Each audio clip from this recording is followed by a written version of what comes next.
Let's get into our team selectors then, Ian. I'll come to you first. I think we can all agree that Alisson will be in goal, Robertson and Trent will be the fullbacks. But what's the interesting sort of situation for you at centre-back? Who do you think Jurgen Klopp might favour? So we're not saying Kelleher, no. I did think about Adrian, but I changed my mind. Adrian has disappeared at the face of the earth, hasn't he? What's happened to him? Anyway, because he wasn't even there at Aston Villa, was he? He wasn't the third sub. It was the Brazilian guy's name escapes me. Pitaluga, yeah, he was there. So anyway, yeah, I think Alisson might start. Centre backs. Well, one of them will be Fabinho. Matip if he's fit. I think Nat Phillips plays against Burnley, definitely. So it's between Williams and Henderson, and I'd be minded to play Henderson there. I'm going to play Henderson there. And I know you missed the midfield, but we'll come to the midfield and then I'll be able to explain that. Henderson. Yeah, I'm with you, actually. I think it will be Jordan Henderson in there. I think the midfield then becomes a little bit more interesting as well. But, Gorsty, I'll come to you next on your two centre-backs, presuming you agree, of course, on the full-backs as well. Yeah, it's a difficult one, isn't it? I agree with Doyley wholeheartedly in terms of Nat Phillips starting against Burnley on Thursday. But then I just think moving Henderson out of that midfield area just has too much of a knock-on effect. So I'd be minded to go with Reece Williams and just think that Liverpool's midfield is going to be too good for United and they're going to see too much of the ball for United, hopefully, to be a threat for a significant period where they can kind of expose Williams in maybe a one-on-one situation that we've seen against Sheffield United, but no, not Sheffield, at West Brom. So Karlan Grant towards the end. If Liverpool can kind of protect Reece Williams, then I'd put him in alongside Fabinho. And David, where do you sort of stand on this one? I think it's probably a straight choice, isn't it, between Williams and Henderson? I suppose you probably wouldn't want to go for Nat Phillips in this one.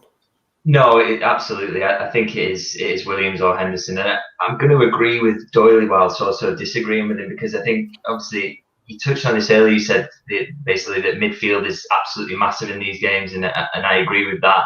So I disagree with your selection in that I think that maybe Reece Williams should start to allow Jordan Henderson to be in the midfield. I think, obviously, we're worried about if you do put one of the young lads in, they're not quite as quick as a Joel Matip, for example. And obviously, if Joel Matip is fit by some miracle, then he does start, obviously. But I think basically, if you centre halves, the pace they've got, the recovery pace. If you were putting anyone in a position where Marcus Rashford is running in the opposite direction, in behind them, you've got no chance anyway. So the key for me is stopping those balls coming from the midfield and locking down that area and absolutely dominating that area, keeping possession safely and sort of moving the ball around and not allowing United to get the ball in an area in the centre of the park, look up for Rashford going in behind or Martial, because that's once you get into that position, you're done for anyway, regardless of who you've got as centre half. So I think the key for me would be maybe putting Reece Williams in there and then protecting him by closing the ball down constantly, making sure that United don't get a second to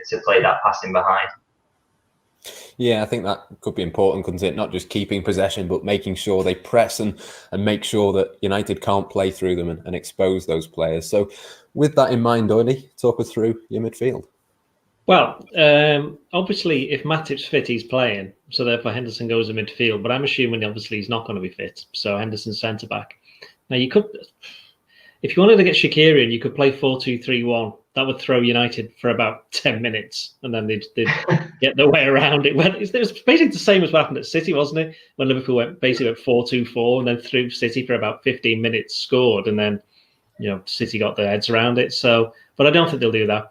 I think it'll be Wijnaldum and Thiago. I also think the third one will be Milner. I think Milner's got a part to play in this one. I was tempted to put Jones in, but it wouldn't really seem fair, would it? I don't think. I think he could be somebody, could be an impact player a bit later on in the game if they need him along with Shaqiri. So I'm going to go with Milner, Thiago, and the Widge. Yeah, again, I'm absolutely with you with that. I think James Milner in these sorts of games is perfect for that. Gorsty, who are you going to go for in the centre of the pitch? Well, since I've got Reece Williams at centre-back, I'm going with Henderson and Wijnaldum, who the Iron Men, aren't they? They seem to play pretty much every game. And then Thiago.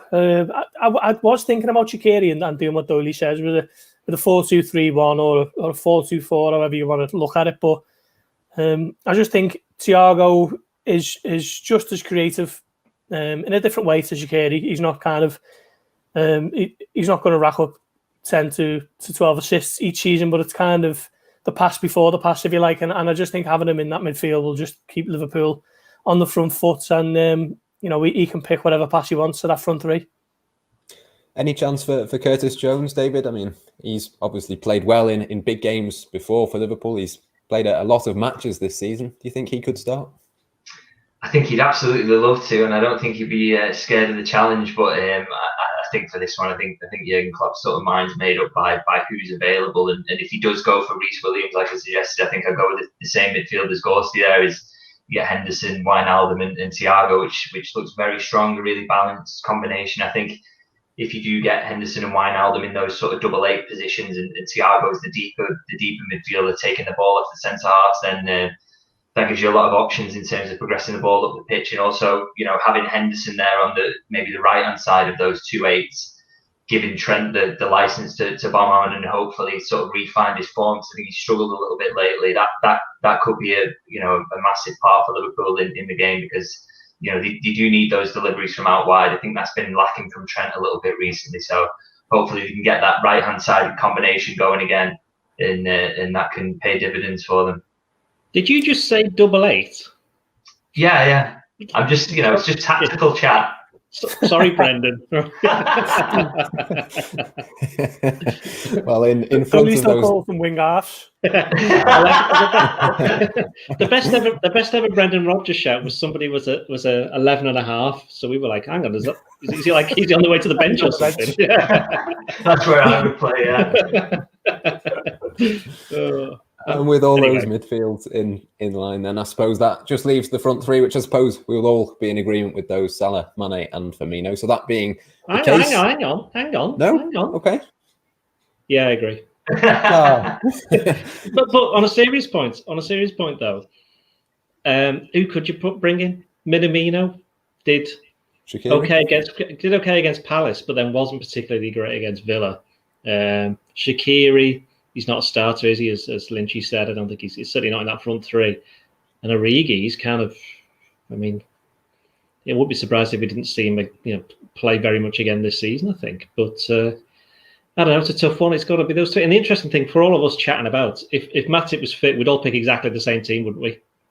And I think United know that. And I think Liverpool can kind of guess United's team. So this, they both spent all of this entire, preparation period. So I won't knowing what they think the other team's going to get pick. So I wonder whether it's Solskjaer, whether it's Klopp, just throw something out there that's just like, hang on, nobody saw that one coming, and maybe that could make a bit of a difference.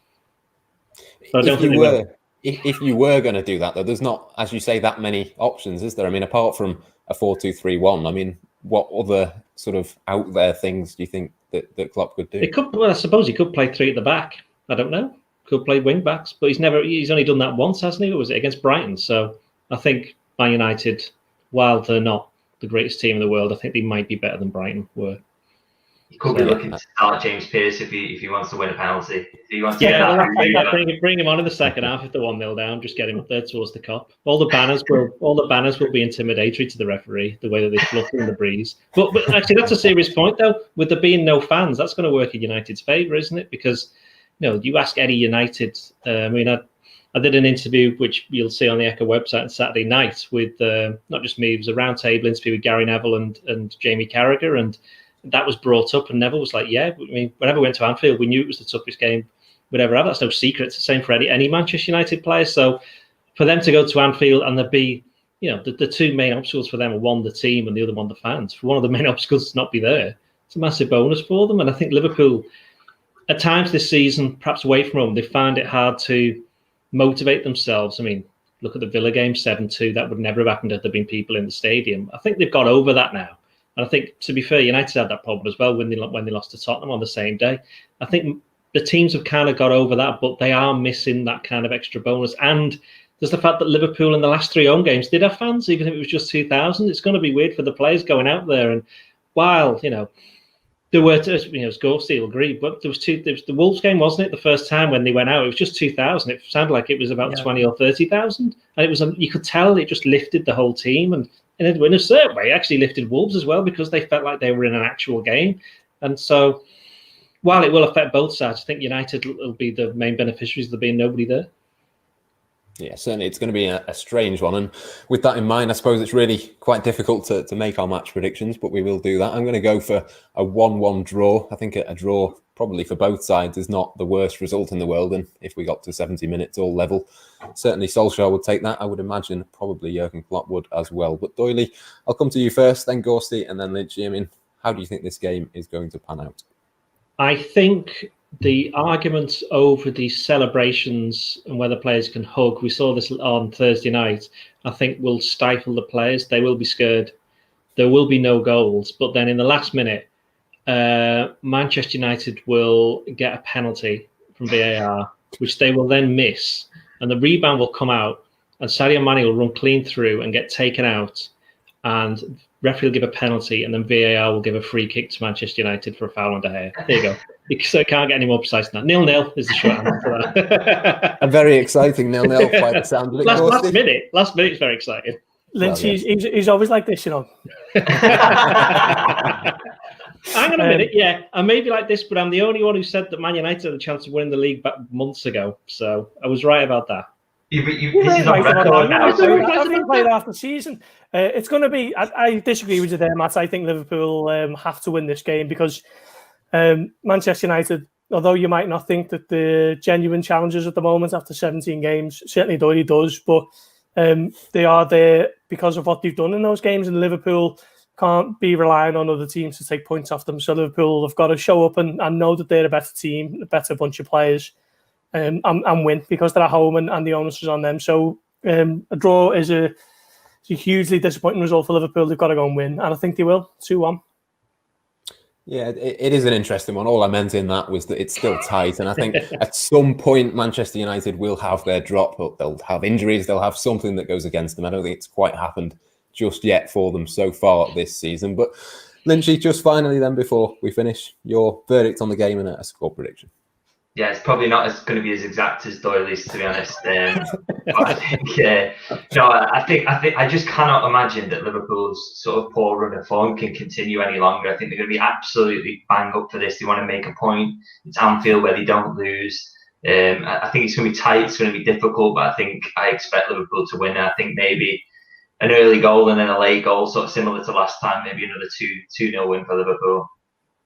Yeah, certainly. I'm sure Liverpool fans would take that. I think that just about brings us to the end of today's podcast. We'll be back with the next Blood Red show on Monday, looking back at one of the biggest games of Liverpool's season and hopefully a Liverpool win too. For now, though, from myself, Matt Addison, from Ian Doyle, Paul Gorst and David Lynch, until next time here on the Blood Red channel, thank you for watching and listening, and goodbye for now.